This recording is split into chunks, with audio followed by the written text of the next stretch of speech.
Hey guys, and welcome to our review of Boruto Naruto Next Generations. I'm your host, Cinder Blaze, and with me today we have... Makotoa. Alright, welcome back, and welcome back to our audience as well, because we've been gone for quite a while. Let's just say winter break really threw our schedules out of whack, so we were not able to record or, put anything up consistently, but we're back, and we're gonna be better than ever. More information at the end of the video. We might get to it, but let's just talk about Boruto right now because shall we kind of talk about both episodes, because the last one before this was also like part of this arc, so we might as well, like, because we didn't upload a review for that episode, and this is kind of a continuation for the two-part. Yeah, let's like focus a little bit more on like 41, but we're gonna be talking about 40 a lot in this episode as well. Yeah, it's because like there was like a lot of hype, at least for me, coming into this episode, because it's Boruto's first mission, and everyone remembers Naruto's first mission. That was like the mission where he kind of like established his ninja way. It's where we got introduced to the Nine-Tailed Fox doing shenanigans. It's the episode when I think it hooked a lot of people because of how crazy it got. The animation for like the Naruto and Sasuke versus Haku fight was like one of the best. Like the Naruto series as a whole. And then we had like introduction of the Sharingan. We had so much in that like arc, and it was like spaced well out. We also had like meaningful bonds between Naruto and the people he was assigned to protect. Yep. And for this one, there was like almost none of that. They didn't introduce anything new, aside from maybe Konohamaru using the Rasengan was new for this series, even though we knew it back in Naruto. Yeah. But we didn't get anything new from this episode relative to the Boruto series, and that really let me down.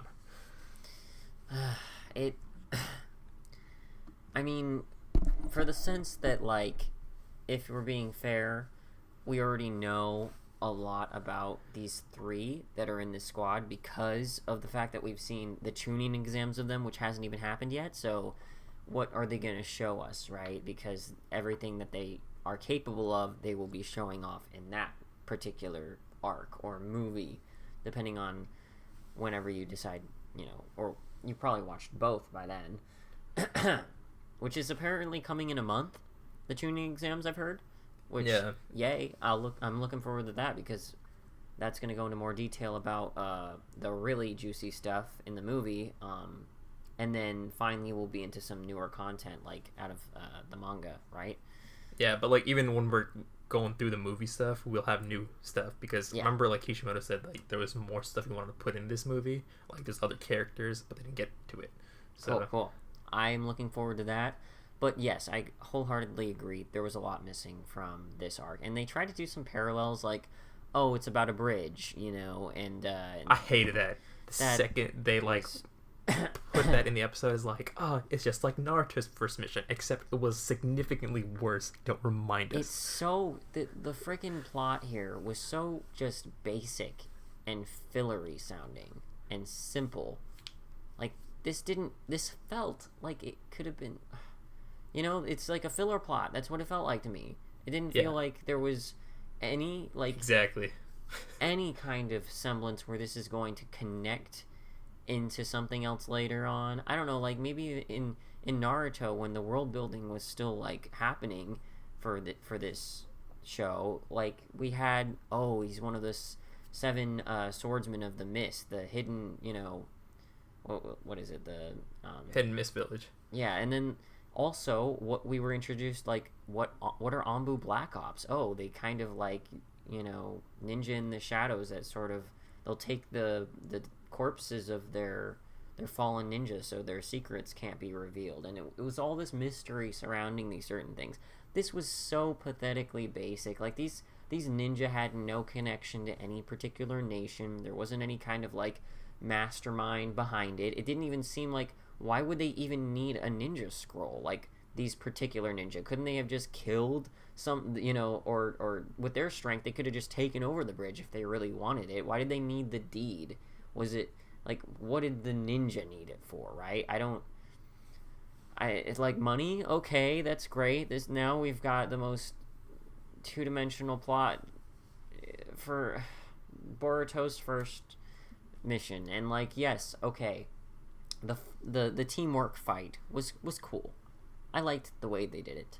I don't know. I didn't really like it too much, just because it was kind of boring. Like Boruto did that one technique that he did before with the shadow clones, except he did with Sarda, and like that little dodge flip she did, it didn't look like she moved anywhere. It didn't. That's what it really threw me off. Like, the second that happened, I was like, this is bullshit, because you just spun around and that dude just didn't register. I like that they were trying to be creative with the jutsu, but what jutsu did he have? He's supposed to be a ninja. He just had swords. That's great. Okay, at least Zabuza had the freaking water prison. Zabuza had the hidden mist villain. Like, what jutsu? What threat? What villainy? Even the, like, I mean, like, sure, it makes Konohamaru look really cool, but when all it took was, the Rasengan's blast behind that guy's face to show, to knock that guy unconscious with just him being so scared. They just took so much of the tension out of it. When Konohamaru got trapped for a moment, I was like, dang, Konohamaru, how weak are you? Or maybe, oh, he's actually in a pinch, what's gonna happen? Right? But it didn't last long. Yeah, like, the trouble with that is, like, we know how strong Konohamaru is to an extent, and what they've shown us is that they're just filler villains. Like, they have no real special jutsu. Like, the big guy with the sword is just the guy with the sword. Like, I expect Konohamaru to just manhandle that dude no problem. Yeah, Like, it reminds me of those two ninja in the very beginning of the Zabuza arc, where they're just like two like tuning with like the chains and stuff. Oh yeah. And like Sasuke managed to like beat them, Yeah. Okay, also, go for it. Another thing that reminded me, like, going back to the whole teamwork fight, we knew how strong like Naruto, Sasuke and oh my god, Sakura. Wow. Brains is really not working. But we knew how strong they were without, like, how strong they were individually in that fight they had with Kakashi Sensei when they're trying to get the bells, right? And that was, like, a really nice precursor for, like, when they're forced to actually have teamwork. We didn't really have anything like that when they got assigned to Konohamaru. You remember how, like, there was they dragged out the tension when it was, like, don't move. Remember when Sakura was, they were supposed to be standing back to back? And in Sakura's head, in Naruto's head, they were thinking, what if he targets me? I could die here. Like, this freaking tension in the music, it was so freaking amazing. You were scared for these characters, even though they were protagonists. Like, it didn't matter because they were just going through this psychological trauma as they waited for their inevitable death. You know? And nothing like that you've seen in Boruto. None of it. It was an actual, like, real threat that you could see. Because that's the biggest gripe I've had about Boruto, is there's just no real tension or feel of fear in these characters. Boruto's still cocky as ever. He's like, oh yeah, I took down these two ninja with my super amazing jutsu, bragging about it. Like, that pisses me off every time he does something like that, because it's so, they're trying to say, yeah, you gotta, like, okay, Konohamaru, raise them right, be, good stern leader for them. I guess they're still too OP for whatever villains they fight, because they overcome them with nothing more, barely any kind of threat, it seems, or barely any kind of tension. Also, another thing I wanted to mention, what did we have with the team dynamic for Naruto, Sasuke, and Sakura in that moment? Naruto and Sasuke hated each other's guts.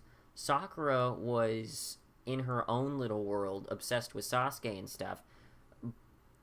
There were it was a different dynamic that made things more tense, made things more like critical, that they needed to get over their differences and work together, or even the whole like kind of rivalry that Naruto and Sasuke had when they were like stepped in front of each other to save each other in that like trying moment. Nothing like that. Like, you okay, the one thing you decide to reference from the original like one is the bridge, but you're not going to bring any of the tension, you're not going to bring any of the conflict. Like, you keep showing Boruto and Sarada just like mouthing off to each other like they don't like each other very much. Why don't you actually make it like a serious thing? Because this is just like they all get along perfect. Like they really do. They just like, they're like they have no qualms with each other in reality. It's just like these kind of like cheap jabs they take at each other every once in a while. But they're just like bickering, you know. It's not like an actual like conflict between the two. No, and like Mitsuki just is chill with everything. So he could go with any of it, like, and just not care. And like as much as I love that, it doesn't make for interesting storytelling going on right now to make it like more tension or more like how are these characters are going to develop. Like they've already reached their peak, it almost feels like, of teamwork in their like you know like going back on the Mitsuki point just like briefly, he reminds me a lot like Sai when they like started Shippuden, because he was kind of like that. He bounced off like a lot off of like Naruto and Sakura, right? He had that kind of awkwardness to him. Yeah.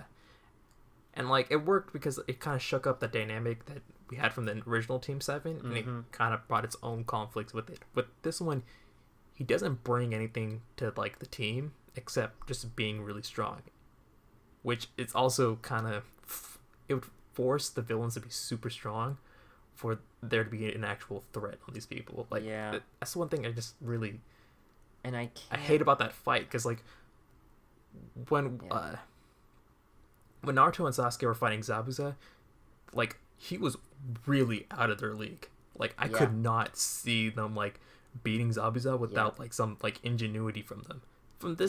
From these guys, they just have to just use their jutsus together and she's freaking One Punch Man over here. Like she took him out in like one go. She's already got freaking like her mother's superhuman strength, and she's not even Shippuden version of herself yet. Well, you know, like Sakura had that superhuman strength more so in Shippuden.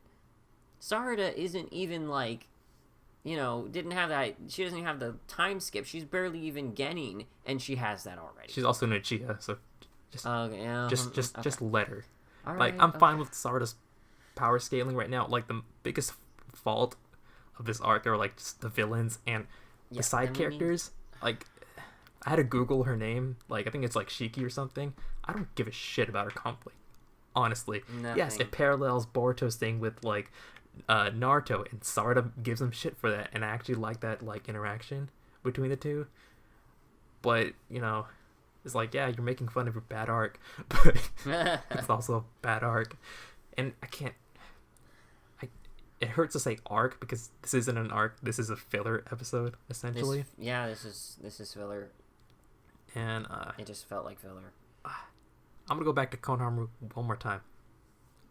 He's too strong for this team. Like, we know how strong he is. There's no like mystery surrounding him like there was with Kakashi Sensei. There's nothing like to bring with Konohamaru and like this team. Like, what's his role? He's just a sensei. He's just like, he reminds me a lot of, like actually I can't even say like any of the other sensei, because like even Asuma and Kurenai, the most underdeveloped ones, still had something like when they were first introduced. Actually not first introduced, because it took a lot of filler. But like they had more personality. Well, like Konohamaru does have his like personality. Konohamaru lost his personality. Yeah, but like he's just babysitting Naruto, or not Naruto, Boruto and friends. I think what we really need were more powerful villains to give Boruto and everyone a better run for their money. Like, There were only 2 of them. Yeah, but we can't have like villains that give them like a run for their money because unless he has like lackeys or something. Because Konohamaru is in the running for Hokage, like that's his goal basically.